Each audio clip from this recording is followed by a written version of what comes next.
Em primeiro lugar, eu queria destacar o estado emocional do presidente. Eu não me recordo de vê-lo assim em nenhum momento durante o mandato, e isso é sintomático de uma indignação genuína com o conteúdo apresentado pelo jornalismo da TV Globo. Aliás, menos pelo conteúdo e mais pela forma, né, como eu pretendo demonstrar aqui. Então, eu acho que é importante a gente começar pela chamada da notícia, né? Para quem nunca reparou, a chamada inicial do Jornal Nacional, via de regra, tem 1 minuto. E dessa vez 3 pautas foram escolhidas como destaque, né? E todas elas, de alguma forma, negativas para o governo. Então, o primeiro destaque, o Santuário de Abrolhos, né, ameaçado pelo óleo venezuelano, assim como as praias do Sudeste. Esse destaque teve 18 segundos. O segundo destaque, na sequência, fala, depois do encontro do presidente com o príncipe herdeiro, a Arábia Saudita anuncia que vai investir até 10 bilhões de dólares no Brasil. Esse destaque teve só 7 segundos. E aqui eu vou fazer uma digressão, porque o ouvinte ele pode se perguntar, mas peraí, isso daí não é uma notícia positiva? Mas depende do tom. Esse é aquele príncipe suspeito de ser o mandante de assassinatos e que tem reputação, inclusive, de ser um tirano. Tanto que a esquerda brasileira, incoerente como de costume, estava esperneando com as tratativas entre o governo brasileiro e o governo saudita. E aqui vai mais uma diferença muito importante, né, do pragmatismo da direita e da esquerda agora no âmbito da política internacional. A esquerda brasileira alisava os ditadores, né, mandava dinheiro do povo brasileiro para esses regimes autoritários, então Cuba, Venezuela, as ditaduras africanas. A direita está sendo diplomática, né, com esses autocratas, o que na verdade é passível sim de crítica, mas pelo menos está trazendo o dinheiro deles como investimento aqui para o Brasil. E esse foi também o entendimento do Rodrigo Constantino no Twitter dele. O Rodrigo Constantino, nosso colega de Jovem Pan do 3 em 1, que diz o seguinte: criticam Bolsonaro pela falta de pragmatismo no relacionamento com o socialista argentino, mas criticam o pragmatismo do presidente brasileiro com o príncipe saudita, lembrando que se trata de um assassino.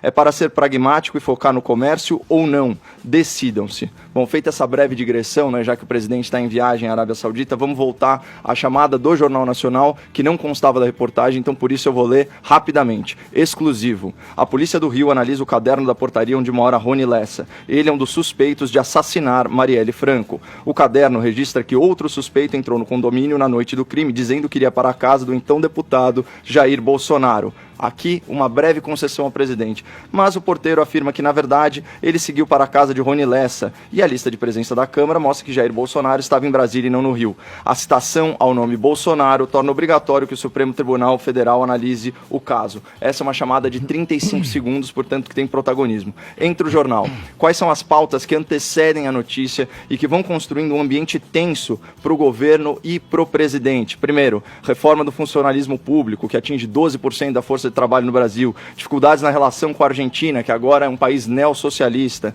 o vídeo apagado do Bolsonaro com aquele leão lá na savana, o acordo com a Arábia Saudita e, finalmente, como última notícia, né, de forma estratégica para segurar a audiência, o nome do presidente citado no caso Marielle Franco. E aqui é muito importante a gente retomar o conceito de pós-verdade.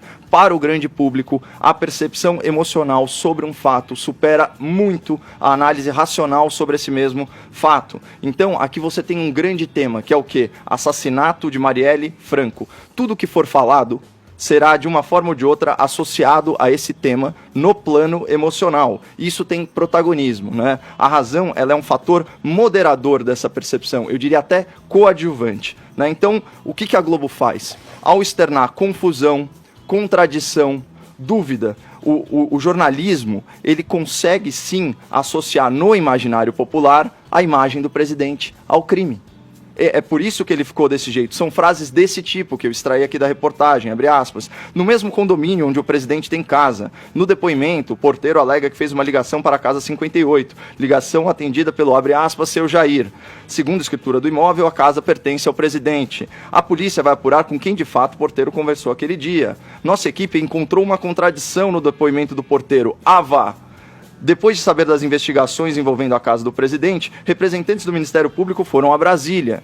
O STF ainda não se pronunciou sobre o caso. Percebem? Confusão, contradição e dúvida. Essas frases, no plano emocional, elas geram desconfiança no público em relação ao caráter do presidente. A audiência, nesse momento, o que ela está fazendo? Ela está jantando, ela está lavando louça, né? Ela está relaxada na poltrona, muitas vezes ela está, inclusive, trabalhando, né? São momentos em que o Público está com a guarda baixa, ou seja, com o seu filtro menos apurado. Então, uma matéria dessa planta a semente da dúvida, a semente da discórdia no inconsciente do público, e daí a exaltação justificável do presidente da República e na sua live. Tanto que, se o ouvinte da PAN for visitar a esgotosfera, né, e ver os títulos dos vídeos de YouTube dos influenciadores esquerdistas e progressistas, ele vai ver coisas do tipo, abre aspas, Jornal Nacional liga a casa de Bolsonaro, assassinato de Marielle em reportagem exclusiva. É óbvio que isso ia acontecer, né? Então, qual a minha opinião nesse caso?